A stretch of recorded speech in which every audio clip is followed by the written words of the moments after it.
طوفان، آندھیاں، بارشیں، سیلاب، اور طوفان صرف یہی نہیں، طوفان سیاست میں بھی ہے۔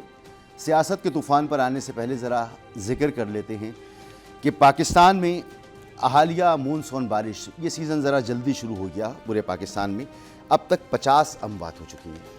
اور افسوس کی بات یہ ہے کہ جہاں اموات ہو رہی ہیں، صاف پتہ یہ چل رہا ہے کہ وہاں یا تو انفراسٹرکچر موجود نہیں ہے، یا لوگوں کی جان بچانے کے لیے وہاں پر ریسکیو کی ٹیمیں جو ہیں وہ پراپر، یعنی وہ اکوپ نہیں ہیں، وہ پہنچ نہیں سکتی، وہ بچا نہیں سکتی، یا ایسا انفراسٹرکچر تباہ ہو رہا ہے جیسے کراچی میں عمارت گری کھارا در میں، اور ایسی عمارتیں ہر سال گرتی ہیں۔ پورے ملک میں اس طرح کی صورتحال ہے۔ اس وقت کشمیر سے لے کر سوات سے لے کر کراچی تک ابھی بارشوں کا وہ طوفان نہیں ہے ان مختلف جگہوں پر، یعنی کراچی میں بھی کتنی بارش ہوئی ہے۔ اتنی بارش تو نہیں ہوئی کہ بلڈنگیں ٹوٹ جائیں، لوگ مرنے لگیں، سڑکوں پر لوگ گر رہے ہیں، مر رہے ہیں، برا حال ہے، جگہ جگہ سڑکیں ٹوٹی پڑی ہوئی ہیں۔ آپ مری میں دیکھیں کہ لوگ گئے ہیں وہاں پر اور ابھی وہ ناشتہ کر رہے ہیں، ایک فیملی کے 11 افراد ڈوب گئے۔ یہ کیا ہو رہا ہے ملک میں؟ یہ صرف اور صرف کوئی کلائمیٹ چینج نہیں ہے، اور اگر کلائمیٹ چینج بھی ہے تو کلائمیٹ چینج آج کا مسئلہ تو نہیں ہے۔ ہم تو جا کر پوری دنیا میں کلائمیٹ چینج کے مد میں پیسے مانگ رہے ہیں، پوری دنیا میں جا کر بتا رہے ہیں کہ کلائمیٹ چینج سے پاکستان کو کتنا شدید نقصان پہنچا۔ کلائمیٹ چینج سے سندھ میں سیلاب آیا 2 مرتبہ 3 مرتبہ، آپ 2010 2011 12 پھر 20 22 دیکھیں اس میں سیلاب آئے ہیں اور ہر دفعہ برا حال ہو گیا۔ وہاں پر وزیر کہتے ہیں کہ یہ تو وینس بنا ہوا ہے، ان کو وینس لگتا ہے۔ تو یہ اشرافیہ ہماری کہاں ہے، یہ پارلیمنٹ کہاں ہے؟ تنخواہیں بڑھ گئیں 600%۔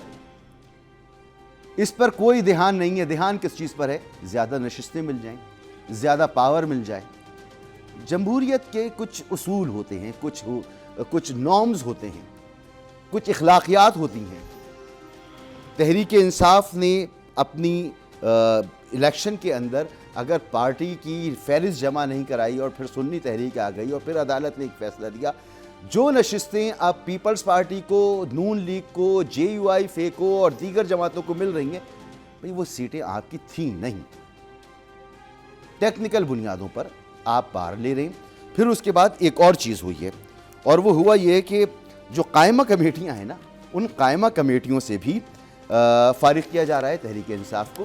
4 قائمہ کمیٹیوں میں تحریک عدم اعتماد لا کے فارغ کر دیا گیا ہے، مزید 4-6 سے فارغ کیا جا رہا ہے۔ تو تحریک انصاف کی پارلیمان میں تقریباً سمجھنے ختم ہو گیا، لوٹے بھی بنیں گے، اور پھر جو صورتحال ہونی جا رہی ہے کہ ایک پارٹی جو ہے وہ تتر بتر ہو چکی ہے، اور باقی جماعتیں، جمہوریت کی علم بردار جماعتیں، جمہوریت کی دعوے دار جماعتیں، وہ جماعتیں جنہوں نے چارٹر آف ڈیموکریسی کیا تھا، سائن کیا تھا، وہ سب اس کا حصہ بن رہی ہیں۔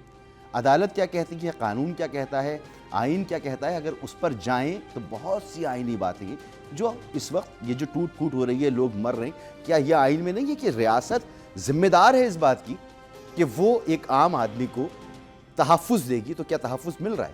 آئین پر عمل ہو رہا ہے؟ کئی سوالات ہیں۔